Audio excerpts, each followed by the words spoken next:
Gas factory আছে একটা ফটকে সিটটা ছিল আজকে ফটকে সিলিন্ডার আগুন হয়ে গেছে সিলিন্ডার আগুন মধ্যে সব কিছু ছেড়ে আছে আগুন একটা আমরা দিয়ে অফ করতে পারছি না ঘরের মধ্যে লাগে আছে। মোট কয়টা দোকান পুরা গেছে? মোট চারটা। আপনারটা কি দোকান? আমার রেস্টুরেন্ট। মানে আপনার দোকান থেকে আগুনটা সূত্রপাত? আমার দোকান থেকে আগুনটা লাগে। কীরকম ক্ষয়ক্ষতি হয়েছে আপনার এখানে? প্রায় 4 লাখ। আর বাকি যে দোকানগুলি আছে কি কি দোকান?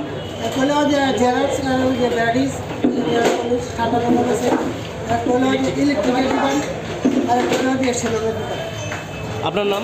আমার খোকন চন্দ্র দোকান। ঘটনা হয়েছে যখন মানে কলটা গেছে তখন আমি তো স্টেশনের ভিতরে আসছিলাম।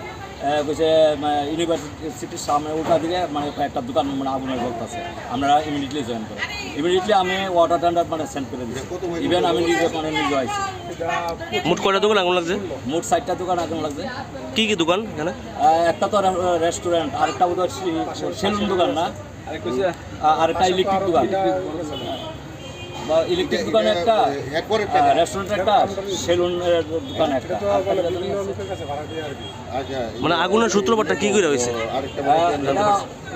খুব সম্ভবত গ্যাস সিলিন্ডার থেকে মানে প্রথম কোন দোকানটা থেকে আগুন লাগছে আপনার? প্রথম রেস্টুরেন্ট। কীরকম হইব ক্ষয়ক্ষতি? এটা তো ওরা তো বলছে 2 লাখ টাকা খরচ করে হইব, তো মনে হয় 2 লাখ টাকা তো এরকম হইতে পারে। আগুন কি আয়ত্তে আছে এখন? হ্যাঁ হ্যাঁ। কয়টা ইঞ্জিন আছে আপনার? ইঞ্জিন তো 2টা ইঞ্জিন আছে। ওটা 3টে, আরেকটা রাস্তায় আছে।